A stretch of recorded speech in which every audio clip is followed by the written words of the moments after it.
Riggs mind, we ponder, we dream. Thank you so much for coming on the show. It's great to finally meet you because this is how we meet each other nowadays, over Zoom, not in person anymore, just over Zoom. And tell us a little bit about yourself and your organization and what you're passionate about. Chris, well, I like to say we're the 17-year overnight success. And, and Everybody thinks that these overnight successes are actual overnight successes, and they're never overnight successes. I don't even know of one that's a real overnight success. On top of that, the true masochists are the CEOs. I mean, I can't Right. believe it's like, well, if I was able to do this long, I could go through anything, including, very bad marriages. I'm good, right? You can handle anything. It's like a crucible, right? You've been completely hardened, and Well, I love part it. of it, frankly, Chris, is that I have a seagoing background. I was a professional mariner. I am ship captain, and Wow. and you have adventures and times when you wonder if are we going to make it, Mhm. and it does get you to go. You know what? You can persist through. You can adapt and zigzag, broken field running. You can do it, and it stood me in really well for what I've been doing for the last almost 2 decades now. So Mhm. I'll be happy to tell you what the heck that is. Go for it. Let's hear it. Well, so I spent about 10 years in the tech space from 95 to 2005. Basically, I'd been an entrepreneur, ship captain, worked in the nonprofit space, et cetera, before that. So this was my first time I went corporate, and I went up the corporate ladder at the C-level. And by Mhm. 2005, I felt that I was ready. And for my sins, I was given my wishes, and that was that a fund that I knew. I said, I'm president COO of this company it's Cyber Defender, ended up on the NASDAQ. But, of course, like all number twos, I felt I could be a better number one. So I said, I think I could be a good CEO. And they said, yes. And their model, which they do to this day, is they take a really good concept, some kind of patent, some kind of technology, and a CEO, and they package them up and throw them onto the over-the-counter market. And all of a Hmm. sudden, you're a public company, and you raise all your money as essentially a microcap, right? Oh, cool. No rounds, it's basically, accredited investors and so forth. So we actually launched for the first few years first 5 years or so, in a different space completely from where we are, which is transforming algae into fuel. Wow. Which- That's a very different space. which was fascinating, and I had lots of fun with it. I had the easiest time getting mainstream media. Stuart Varney said, "I'll call you Algae Man." It was so it was a lot. It was a lot of Algae fun. Man. Did you get like a suit made up? Should have, kind of modeled seaweed look. I don't know, kind of weird. But unfortunately, along came the fracking revolution in the early 2000 teens, and we needed the price of crude to be around 120.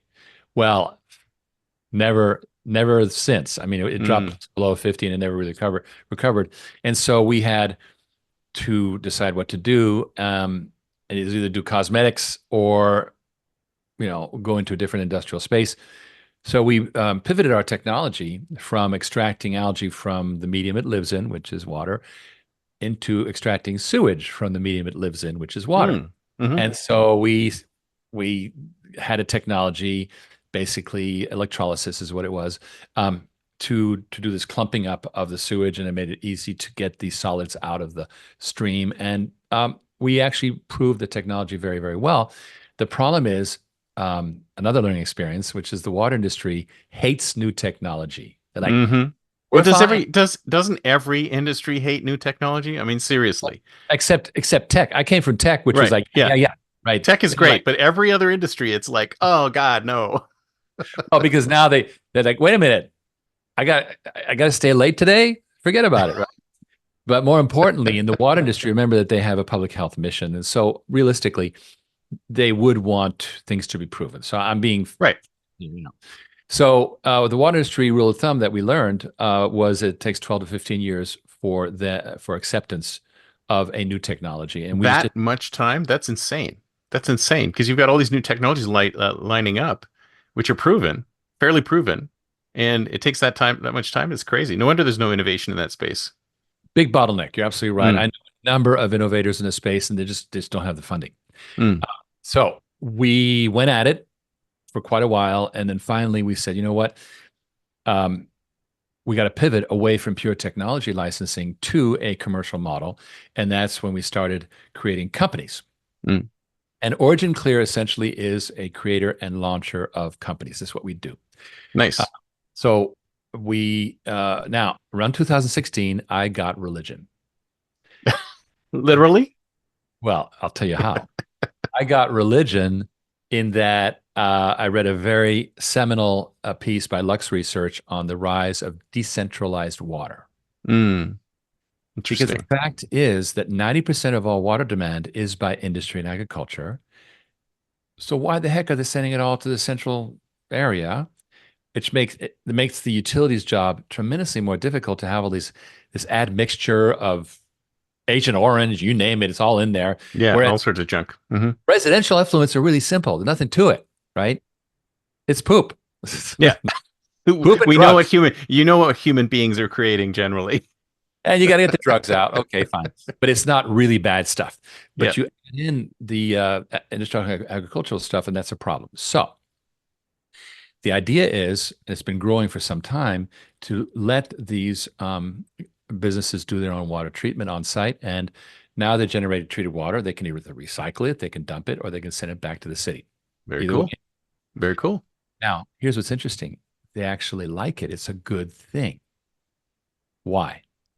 Because during this last 20 years and now accelerating, our central infrastructure has been starved for money and is falling apart.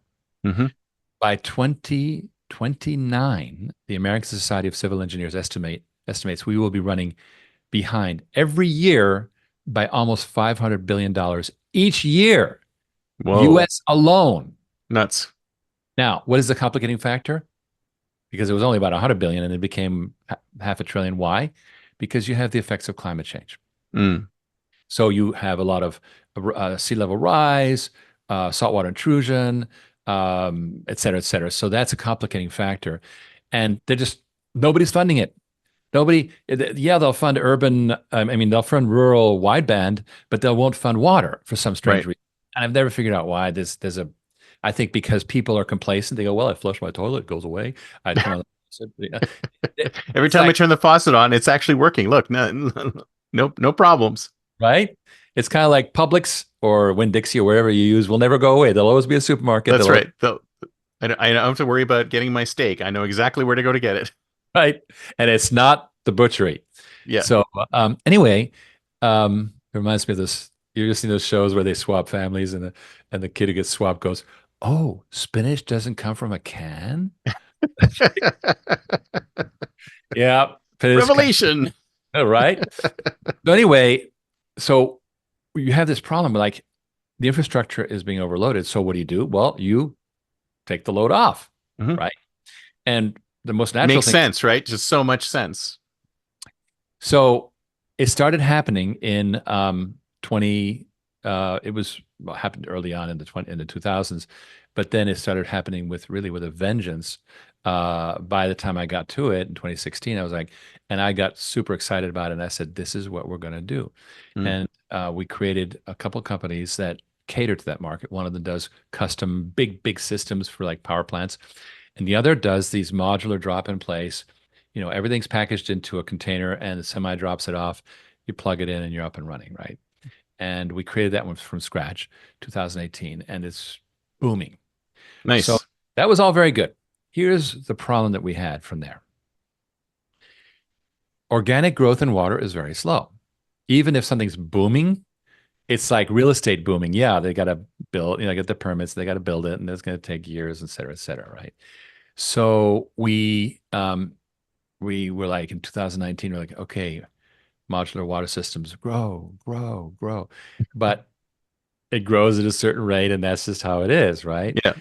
This is why American Water Works, one of the top water companies in America, has $1 billion a year M&A budget because Mm. you buy versus build, right? So we knew then we had to do something. And then came the pandemic. Hmm. And we saw it early on, right around my birthday, early February of 2020.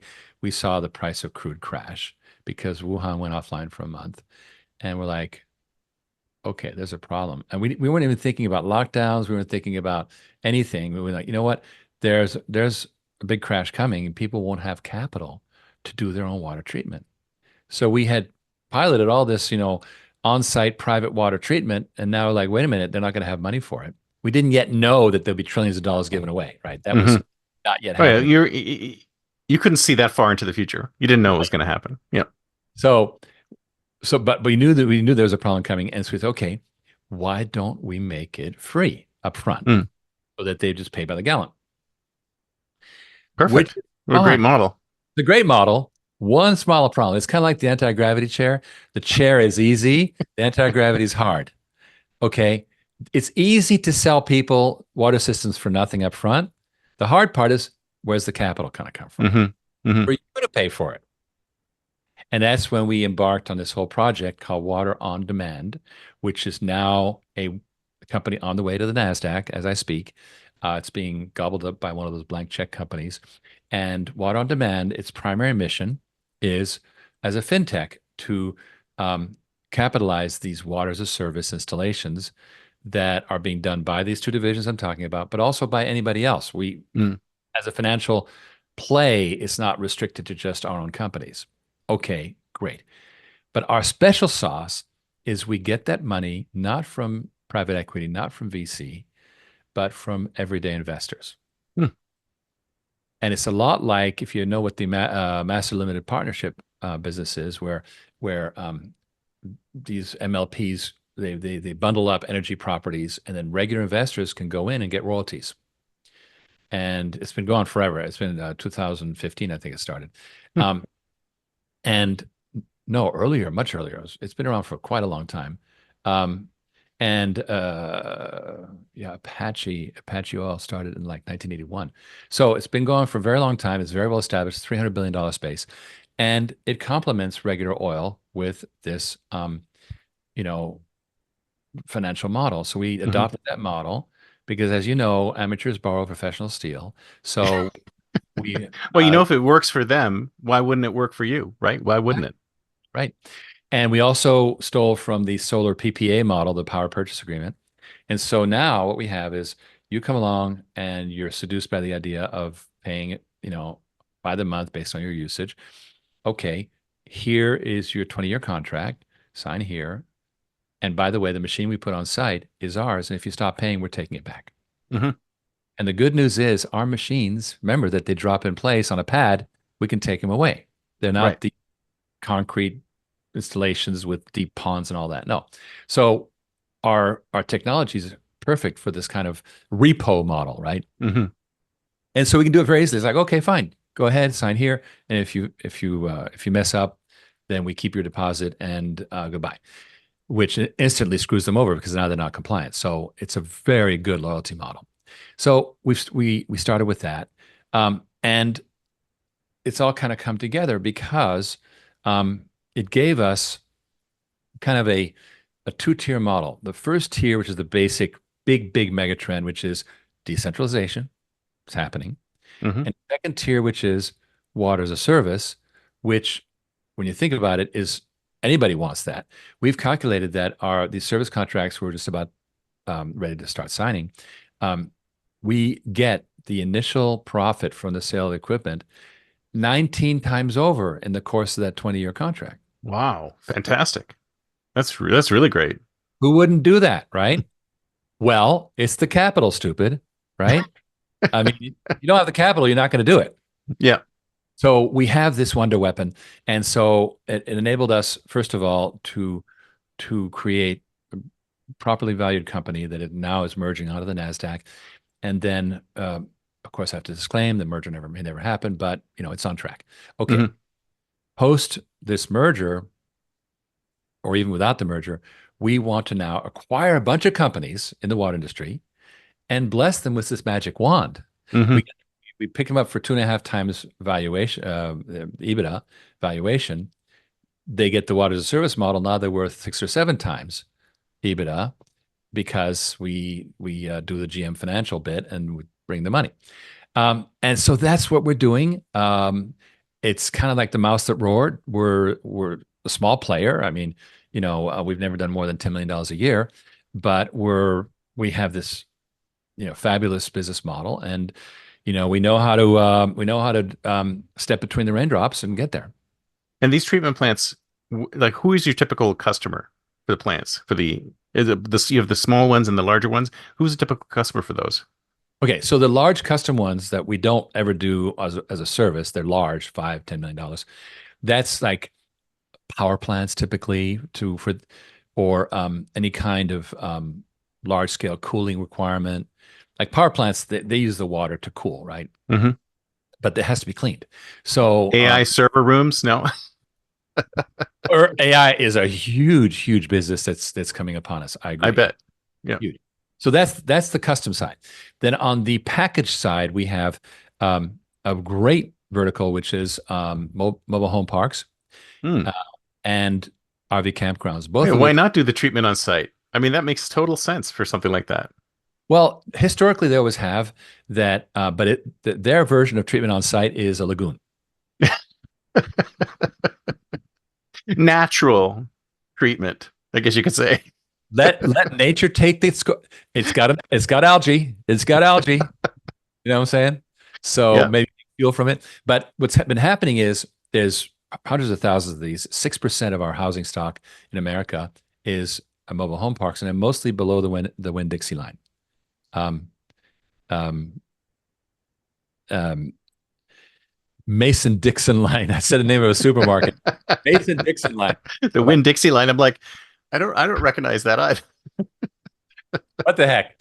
Anyway, I guess good branding. But so most of them are concentrated, below the Mason-Dixon line. So there's a lot of those. And now the state environmental protection agencies in Alabama, Texas, et cetera, are cracking down. They're like, no, you're not going to pollute the groundwater anymore. You're going to do this right. These stinky ponds can't happen. And so now these people are being forced to upgrade. And there's some tragic cases. One case where we helped out a customer in Pennsylvania, and she was going to lose her mobile home park altogether because she was going to be shut down. Right. We didn't yet have our financing model in place, so we sold it to her. She had to give up half her park to pay for the water system. Oh, geez. Terrible. Well, at least she had 50% of something, right? Mm-hmm, mm-hmm. That's why we're needed, because, when people are in business, you're a brewery, you have finance to make beer. You don't have finance to treat water. That's not your use of proceeds.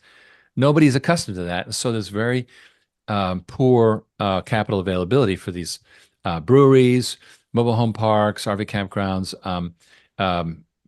lots of housing developments. There's places where, as you know, we all moved out to the suburbs and the exurbia during COVID, and that trend is continuing. And so now you have housing developments that are being plopped down in the middle of nowhere. Well, there's no sewage. No.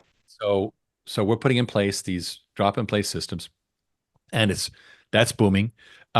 Also, we did a dealership in Pennsylvania that wanted to relocate to cheap land, but of course, no sewage. So put up there. So you can put these basically literally in the middle of nowhere, and they'll work. Yeah, like because disconnected from any kind of city systems. Off the grid. Wow. And what it is that you have a sludge tank, and you need to make a portable one for people. for just individual homes, because I know so many people who just want to go live off the grid, but they're reluctant to, because they don't have this kind of technology to be able to allow them to do that. It's not a single home market is not my market. Not yet. Very challenging. Scaling down is, as you know, very challenging. So, and plus, it's only 10% of the burden. 90% of the burden on the utilities is business. So why not work with them, right? Right. And we've also calculated that right now the U.S. recycles less than 1% of its water, right? Israel almost 90%. Well, we've calculated that if industry and agriculture recycled 15% of their water, we would double available freshwater stocks in this country. through recycling. So why not? So Yeah. the Well, we have this abundance, right? We have this abundance, this perception of abundance of water. So we figure, oh, we have so much of it. Why would we need to treat what we already have? unfortunately, as you know, there's droughts not only in California, but even the Ogallala Aquifer, which is in the middle of the country, is about 150 feet down in places. Mm. And once it's exhausted, it takes 600 years to bring it back up because you Wow. can't pour water into it. It has to trickle in. It has to osmose, has to permeate. Permeate is the Yeah. word, Yeah. right? And you just got to wait for it to go through the sponge that is Earth, right? So this is an opportunity to really move beyond our disposable water model and start treating it right. Um, so why do businesses do this? Number one, because um, central utilities are inflating their rates like crazy, Oh, yeah. hyperinflation going on, uh, more than health services and college tuition. That's how bad it is. Wow. So that's number one. Number two, what you send to the city, you can't recycle, so it's gone. And number three, you would like to be out of the clutches of the politicians. Hmm. So, Probably the most important thing. and so they go offline. They get their own system. Obviously, there's inflation in services for that, but it's limited. It's standard inflation, right? And then they can recycle, which is great, reduce their incoming water costs. And finally, as long as they meet permitting requirements, nobody can mess with them. It's good. Now, the output of these machines, is it potable? I mean, can somebody drink it, or does it have to go Can back be. into the system somehow? It can be. It's seldom done because it's expensive. Mm. What's normally is to treat it to a level that it can be dumped into the groundwater, into a stream legally. They have it tested regularly and so forth. Or you can send it back to the city, which gladly takes it, treated water. Or of course you can recycle it before doing that. So typically, or irrigate with it, sprinklers. Hmm. Uh, or in breweries, you can use it for process uses like um, steam treatments and process water, right? Various ways they use that. So and eventually it goes into the aquifer, which is great. So it's all beneficial. Nobody minds a little treated water going in the aquifer. It could be potable, and that would be a solution to the problem of forever chemicals because that is something that is really a disaster Mm. that we're just now becoming aware of.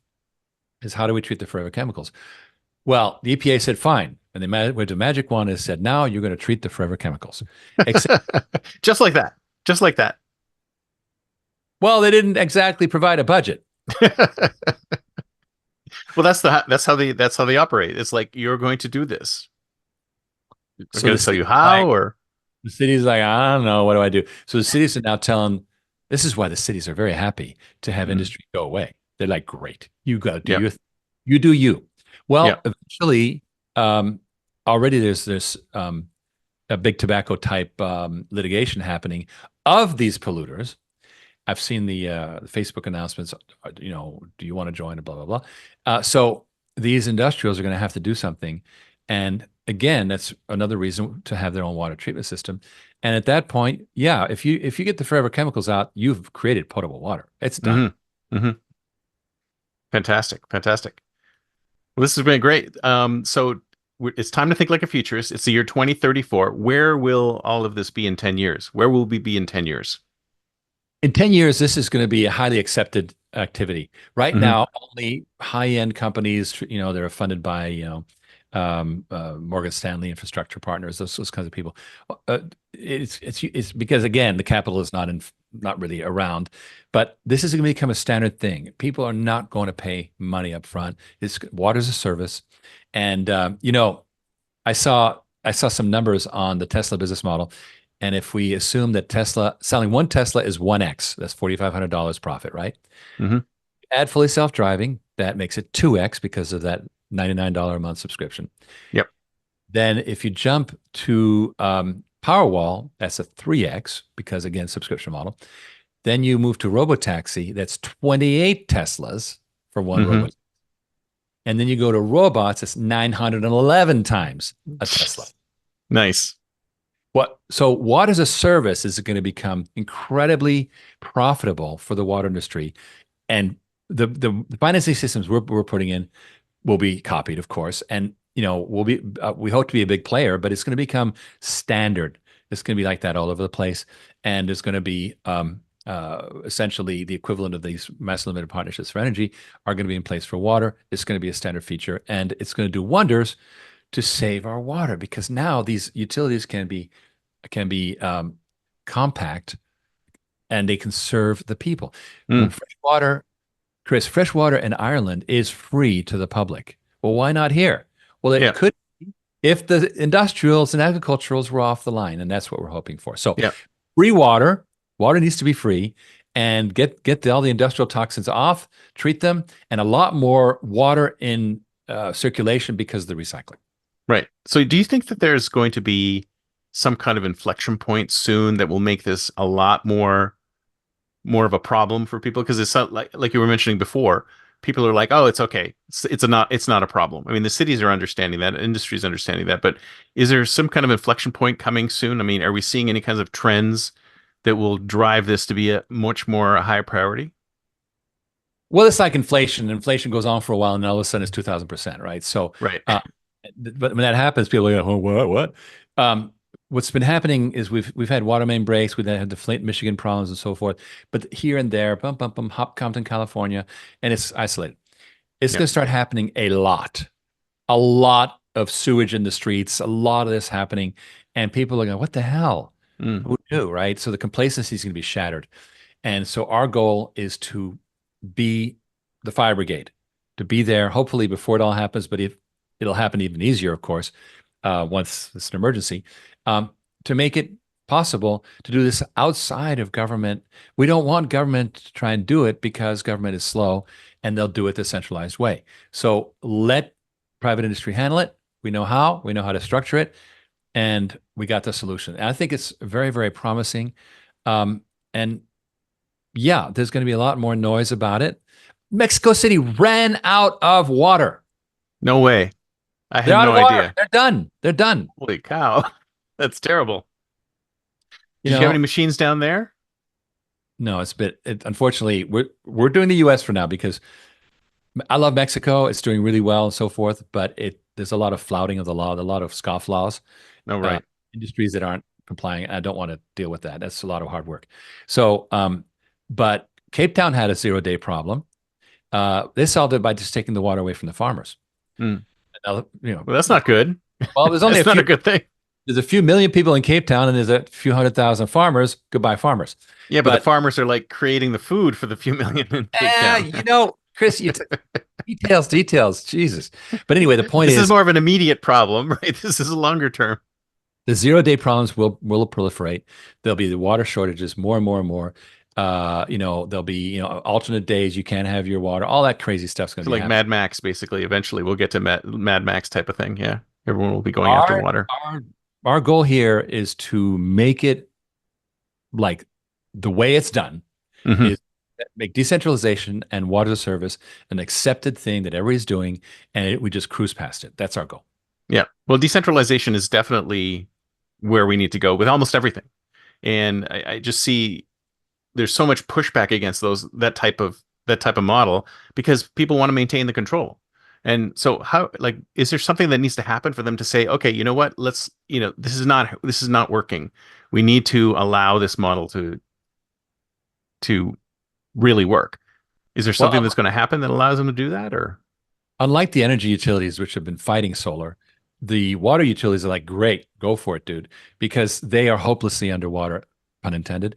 And so they are, like saying, go for it. For example, Texas, we have a 5,000 gallon per day box system that we got pre-approved for these mobile home parks. And the Texas Commission on Environmental Quality pre-approved that. So it's automatically, oh, that one's good. And so they're willing to expedite these things. So we go, and eventually, this is why we're getting onto the NASDAQ. I want to have inventory of these on shelves, Mm. on warehouse shelves. Oh, you want the 5,000 gallon unit? Here it is. And by the way, it's already permitted. So how's next week? Right. And that is how it's going to be. So we don't expect them to be proactive, but they're not going to get in the way. Right. And then well, they're going to see. I mean, as it gets tighter and tighter and tighter, these things happen. They're gonna want immediate action anyway, right? So, and you would be able to provide that. We will be seen eventually as part. Decentralization is going to be seen as part of the solution. Right now, the cities, they're trying to hold on to their "we take care of everything, we're good." Mm-hmm. Mm-hmm. But eventually you got to admit, you know what, we're not that great, but that's okay because private industry is taking over. Yeah, absolutely. Well, this has been great. Very fascinating. Thank you so much. So, if somebody wants to get in touch with you, what's the best way? Well, simply go to originclear.com and just there's a newsletter sign up, and also there's an invest now button. There's crowdfunding. Anybody can invest as little as $250, and it helps make this happen. And you will be part of a great movement. And of course, you can be part of this royalty-based thing. That's for what we call accredited investors, people have a bit more money. There's the royalty thing. It's a wide range of availability, but we're funding this, ourselves with everyday people, and we love how it's going. Fantastic. I love it. That's a fantastic model. I love this. This is great. I'm going to head over there right now, right after this. Well, thank you so much. This has been great. Chris, thank you so much, and have a great weekend of Labor Day. You too. Bye-bye.